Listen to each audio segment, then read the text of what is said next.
Allow me to lay the following papers on the table of the House today, Thursday, 8th June 2023.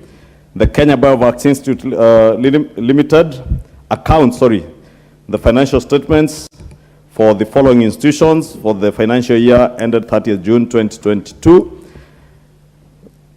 Kenya Biovaccine Institute Limited, Cooperative University of Kenya, Meru Science of Science and Technology, University of Embu, Agri and Cooperative Training and Consultants Limited, Sigalagala National Polytechnic, Ewasongiro South River Basin Development Authority, Egerton University Investment Company, Engineers Board of Kenya, Konza Technopolis Development Authority, University of Eldoret, Regional Center on Groundwater Resource Education, Training and Research in Eastern Africa, 13 National Environment Tribunal, 14 National Environmental Complaints Committee, 15 Tourism Regulatory Authority, 16 Wildlife Clubs of Kenya, 17 Tourism Fund, 18 Koitalel Samoei University College, 19 Pyrethrum Processing Company of Kenya Limited, 20 the Tea Board of Kenya, 21 Nyayo Tea Zones Development Corporation, 22 National Council for Children's Services,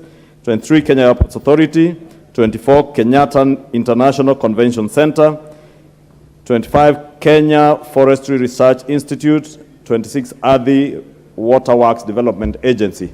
Thank you, Honorable Speaker.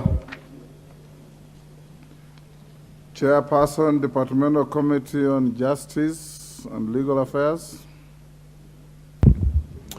Thank you very much, Mr. Speaker. Honorable Speaker, allow me to lay the following papers on the table of the House today, Thursday, 8th June 2023. Reports of the Departmental Committee on Justice and Legal Affairs on its consideration of the following. Number one, nominees for appointment as members of the Judicial Service Commission. And number two, the Penal Code Amendment Bill, National Assembly Bill number